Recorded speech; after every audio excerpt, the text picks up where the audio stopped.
Hello students, my self CS प्रीति सिंह।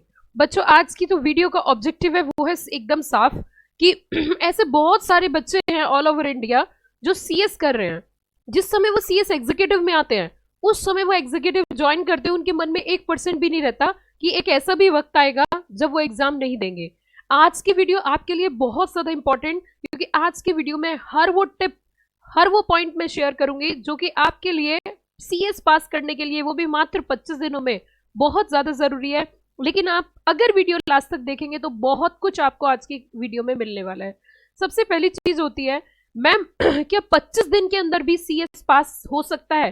क्या 25 दिन पहले भी हम ऐसा सोच सकते हैं कि CS हमारा पास हो जाएगा? मेरा जवाब है, आंसर इज यस। देखिए, सबसे पहली चीज होती है, मैं अगर अपनी बात करूं, मैं खुद कंपनी सेक्रेटरी हूं, बहुत सारी प्रॉब्लम्स आती हैं, बहुत सारी दिक्कतें आती हैं जब एग्जाम पास आते हैं। सबसे बड़ी दिक्कत आती है एग्जाम फोबिया। मन में अजीब सी प्रॉब्लम चलती है, जैसे जैसे टाइम निकलता है, एग्जाम पास आते हैं, वैसे वैसे मन जो है ये बड़ा चंचल है। ये कहता है कि सुन, कि हाँ, कि तू पेपर मत दे, कि तू 2 ग्रुप दे रहा है कि हाँ दे रहा है, एक काम कर, बहुत ज्यादा सिलेबस है, एक ही ग्रुप दे, एक छोड़ दे।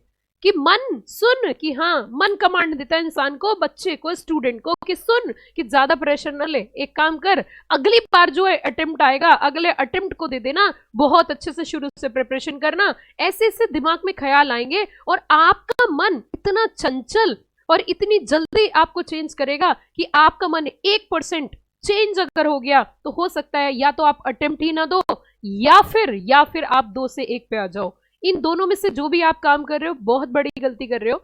I know very well, because मैं भी अपने समय की स्टूडेंट थी और इतने लंबे अरसे से, मैं इतनी यंग एज से बच्चों को, CS स्टूडेंट को तैयारी करवा रही हूँ। तो मैं अपने अनुभव के बेसिस पर, एक्सपीरियंस के बेसिस पर, हर रोज मैं बच्चों को क्लास में पढ़ती हूँ, उसके बेसिस पर आज मैं आपके साथ कुछ ऐसी बातें शेयर करूंगी जो कि आपके लिए जानना इतना ज्यादा जरूरी है कि अगर आपने सारी बातें समझ ली, और यहीं पर प्रूव भी करूंगी, तो आप पास जरूर हो जाओगे। सबसे पहली चीज होती है कि आप ऐसा क्यों सोच रहे हो? आप ऐसा क्यों सोच रहे हो कि 25 दिन है? आप ऐसा क्यों सोच रहे हो कि 25 दिन बचे हुए हैं? आप ऐसा क्यों नहीं सोच रहे कि आपके पास 300 घंटे है? क्या बोला मैंने? जरा ध्यान देना मेरी बात पे। आप ऐसा क्यों सोच रहे हो कि 25 दिन है? आप ऐसा क्यों नहीं सोच रहे कि आपके पास 300 दिन है? मैंने गलत कहा? मैम कैसे 300 दिन है, प्लीज आप हमें बताइए। 300 दिन बच्चों ऐसे हैं कि अगर आपने इस समय भी एक दिन में 12 घंटे पढ़ाई नहीं करी तो कब करोगे? It means you are not the expected guy to do this course. इसका मतलब साफ है कि आप एक एलिजिबल पर्सन नहीं हो इस कोर्स को करने के लिए, क्योंकि जो एग्जाम से 25 दिन पहले अगर 12 घंटे नहीं पढ़ सकता तो वो कब पढ़ेगा? तो वो तो कभी CS बन ही नहीं सकता। तो आप ऐसा क्यों सोच रहे हो कि 25 दिन है? आप ऐसा क्यों नहीं सोच रहे आपके पास 300 दिन है? आपको पता है लोहा जब गर्म होता है उस पर हथौड़ा मार दो, भाई सब काम हो जाएगा। लोहा ठंडा है, हथौड़े मारते रहो, कुछ नहीं होगा। इस समय लोहा गर्म है, पेपर आने वाले हैं, सब कुछ पढ़ चुके हैं, सारी मेहनत कर चुके हैं, आखिरी समय में हिम्मत नहीं तोड़नी, मैं आपके साथ हूं। बच्चों तुम संघर्ष करो, हम तुम्हारे साथ हैं। किस किस तरीके से साथ है वो भी मैं आपको बताऊंगी।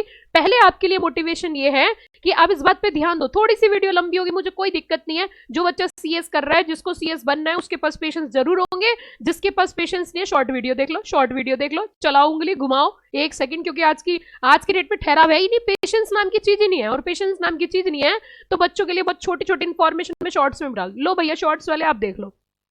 लेकिन ये वीडियो किसी की जिंदगी बदल सकती है, किसी को अटेम्प्ट ड्रॉप करने से रोक सकती है। ये एक ऐसी वीडियो है जो आपको बोथ ग्रुप देने पर रैंक दिलवा सकती है। तो इसमें लगेगा समय, क्योंकि ये है एक बहुत ही ज्यादा इंपॉर्टेंट वीडियो। सो बच्चों, मैं यहाँ पे आपको बता रही थी कि 25 दिन मतलब 300 घंटे। अगर आप एक ग्रुप पढ़ रहे हो, अगर आप, मैं दोनों तरफ से बात करूंगी, अगर आप सिंगल ग्रुप तैयार कर रहे हो तो सिंगल ग्रुप तैयार करने के लिए एक ग्रुप में आपके 4 पेपर होते हैं, और अगर 300 को मैं 4 से डिवाइड करूं तो एक पेपर के लिए 75 घंटे हैं। तो एक पेपर के लिए 75 घंटे हैं। फिर से सुनिए, एक पेपर को तैयार करने के लिए 75 घंटे हैं। मैं आपसे एक बात बताना चाहती हूँ, अगर आप मेरे स्टूडेंट है बहुत अच्छी बात है, अगर मेरे स्टूडेंट नहीं है, इस बात को मैं प्रूव करवा दूंगी। मेरे पास इतनी फर्स्ट क्लास नोटिंग है कि मैं आपको 15 घंटे में पूरा सिलेबस रिवाइज करा सकती हूँ, और एक भी पॉइंट अगर एग्जाम्स का उससे बाहर आ जाए तो आप जो चाहे वो मैं करने को तैयार हूं। इट मीन्स 75 घंटे, मतलब समझ रहे हो, एक पेपर को तैयार करने के लिए 75 घंटे हैं। और लगभग मैं बता रही हूं, एक पेपर में, एक सब्जेक्ट में ऑन एन एवरेज आपके 20 चैप्टर आते हैं, और अगर हम 20 से डिवाइड करें तो एक चैप्टर को 3.25 घंटे मिलेंगे। 3.25 घंटे, समझ रहे हो मेरी बात? एक चैप्टर को तैयार करने के लिए 3.25 घंटे मिलेंगे। या तो आपने शुरू से तैयारी सही नहीं करी, अगर आपने शुरू से तैयारी सही नहीं करी मतलब आपके पास नोट्स या नोटिंग आपके पास नहीं है, ना आपने खुद तैयार करे ना आपको तैयार कराएगा, तो आपके लिए बड़ा मुश्किल हो सकता है 3.25 घंटे में। लेकिन जिस तरीके से मैं अपने बच्चों को लेकर चलती हूँ नोटिंग के साथ, मैं दावे से कहती हूँ आप किसी एवरेज से एवरेज बच्चा जो हमारी क्लासेस में पढ़ा हुआ है 1.5 घंटे के अंदर कितना भी बड़ा चैप्टर रिवाइज कर लेगा, क्योंकि हमने उस पूरे चैप्टर को इतने सुंदर तरीके से ड्राफ्ट कर रखा है ताकि बच्चा रिवाइज कर सके। अब बच्चे सोचेंगे मैम हमने तो आपसे क्लास नहीं ली, बड़ी गलती होगी। नहीं गलती हुई, आप टेंशन मत लो, मेरा काम यहाँ टेंशन देना नहीं है। मेरा यहाँ पे कोई उद्देश्य पैसा कमाना भी नहीं है, मेरा उद्देश्य समाज में सही दिशा दिखाना। ऐसे बहुत सारे हिंदुस्तान के बच्चे हो सकते हैं जो अलग अलग कोने में रहते हैं और उनको बड़ी दिक्कत हो सकती है, या तो प्रोफेशनल गाइडेंस नहीं है, लैक ऑफ गाइडेंस है, या उनका चुनाव सही नहीं हो पाया।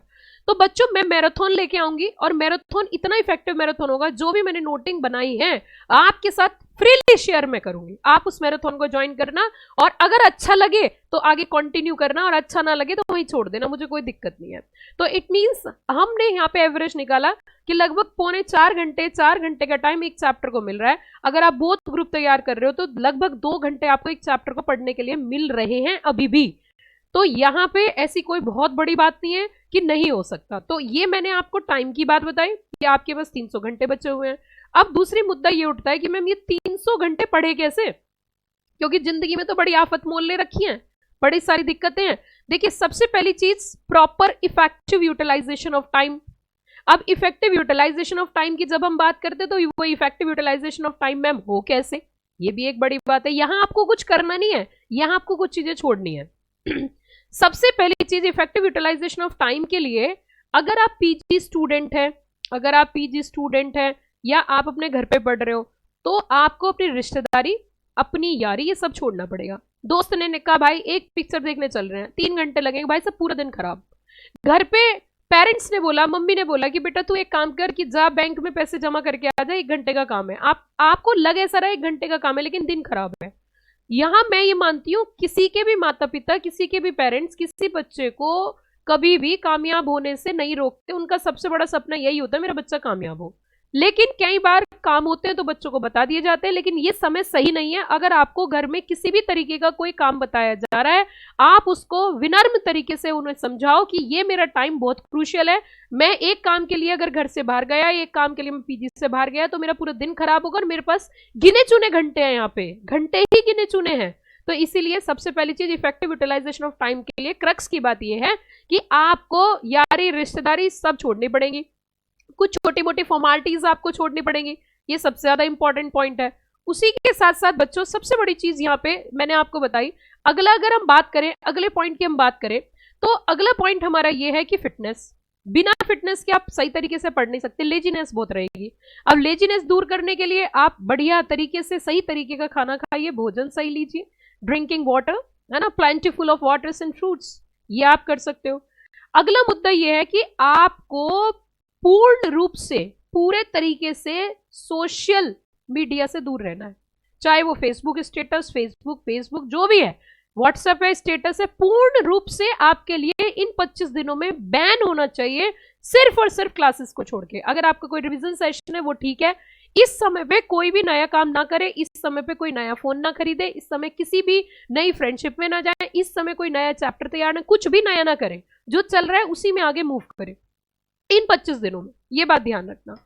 अगला मुद्दा उठता है कि जब आप ये तैयारी करोगे तो आपके टारगेट्स जो है वो छोटे होने चाहिए। स्टार्ट स्मॉल, छोटी से शुरुआत करनी है। ये नहीं पहला दिन हुआ, पहले दिन में ही आपने बड़े टारगेट्स ले लिए, ऐसा नहीं करना। आपको छोटी शुरुआत करनी है। 12 घंटे का इफेक्टिव यूटिलाइजेशन अगर लेना चाहते हो तो दिन की शुरुआत सुबह 5 बजे से हो जानी चाहिए। 5 बजे अगर ये सोचो कि 10 बजे उठूंगा, 11 बजे पढ़ने बैठूंगा, 12 बजे इफेक्टिव, तो 12 बजे तो नेचुरल कुदरत का नियम है भाई, 12 बजे दोपहर को वैसे ही आउटपुट नहीं निकलता, ये समय ही ऐसा होता है लेजीनेस का। तो कुदरत के नियम के हिसाब से जीवन जिए और सुबह 5 बजे जगना है। स्टूडेंट लाइफ में अगर 5 बजे नहीं जग सकते तो जिंदगी में आप और कब क्या करोगे, जहां आपको सबसे ज्यादा मेहनत करने की जरूरत है, जहां आपका जीवन दाव पे लगा हुआ है, आपके पेरेंट्स के सपने दाव पे लगे हुए हैं, आपका कैरियर बिल्कुल पीक पे खड़ा है। 5 बजे जगो, 5 बजे से कम से कम 3-4 आउटपुट निकालो। 5 बजे से 5 घंटे का आउटपुट 10 बजे तक बहुत अच्छा निकलता है। 5 घंटे का वो लीजिए, 10 बजे के बाद फिर 1 घंटा रेस्ट करके 2-3 घंटे का फिर दोपहर में 2-3 घंटे सो के शाम को फिर वो आप अपने अकॉर्डिंग, मतलब 10 बजे तक 5 घंटे का आउटपुट निकल जाना चाहिए। कुल मिला के 50% टारगेट 11 बजे तक हो जाना चाहिए। ये रही बात, आपको कुछ मैंने अपने नियम बताए, कुछ प्रिंसिपल्स बताए, कुछ सिद्धांत बताए। उसी के साथ साथ शुरुआत हमेशा छोटी करना। आप सोचो पहले दिन 12 घंटे पढ़ लूंगा, नेवर एवर। पहले दिन कोशिश करो 2 घंटे लगातार पढ़ो, दूसरे दिन कोशिश करो 4 घंटे लगातार पढ़ो। वैसे तो जो बच्चे क्लास ले रहे हैं, जिनकी क्लासेस अटेंड करते हैं, जो क्लासेस में रेगुलर आते हैं, उनकी सिटिंग पावर बहुत अच्छी हो जाती है। जैसे कि हमारे यहाँ के बच्चे हैं, उनको बैठने की ऑटोमेटिक सी बात है कि उनको बैठने की बहुत अच्छी आदत है, और यही एक फायदा होता है रेगुलर और फेस टू फेस क्लास या लाइव क्लास का। तो आप इस तरीके से इन सब चीजों को फॉलो करके, इन सब टिप्स को फॉलो करके अपनी तैयारी 25 दिन में भी सीएस बन सकते हो। और आखिरी के 25 दिन ही पास करने के लिए बहुत ज्यादा जरूरी होते हैं। इन 25 दिनों में ऐसे बहुत सारे बच्चे होंगे जो एग्जाम ड्रॉप करेंगे, एग्जाम छोड़ेंगे, क्योंकि वो जाएंगे सेफ जोन में और बोलेंगे अगली बार हम बहुत अच्छा तैयार करेंगे। ना तो कभी अगली बार हुआ और ना कभी अगली बार होगा। जो है यही है, डू और die. Are you got the point? अगर वीडियो मन से अच्छी लगी हो, अगर मन से पसंद आई हो, जो टिप्स मैंने आपको दिए उनको फॉलो करना, उनको बहुत अच्छी तरीके से नियम बनाना, 25 दिन नहीं मानने, घंटों के हिसाब से पढ़ना, उसी के हिसाब से टारगेटेड पढ़ाई करना, नोटिंग से पढ़ना, कोशिश करना स्मॉल स्मॉल चीजें बना लो, छोटे छोटे नोट्स बनाओ, छोटे छोटे टेक्निक्स हो, बहुत ज्यादा डीप में पढ़ने की जरूरत नहीं। एग्जाम के क्वेश्चंस, राइटिंग प्रैक्टिस, ये बेहद जरूरी है। लास्ट टाइम पे कहाँ से पढ़ना है उसके लिए एक ही नोट्स, ये नहीं कि डिफरेंट तरीके की 10 किताबें रख रखी हैं। कोई भी नई चीज मत देखो, कोई नई कॉन्सेप्ट्स में मत जाओ। मतलब जो है पहले खुद पे ध्यान ज्यादा दो। अपने मरने से स्वर्ग मिलता है, आपको पता होगा। 20 घंटे का मैराथन, 50 घंटे का मैराथन, 60 घंटे का मैराथन, वो देखने में बहुत अच्छा लगता है, लेकिन आपने कितना सीखा वो बहुत जरूरी है। ओके, उसी के साथ साथ बच्चों, अगर आपको वीडियो पसंद आई तो आप इसे लाइक जरूर करें, चैनल सब्सक्राइब करें। Thank you, have a nice day.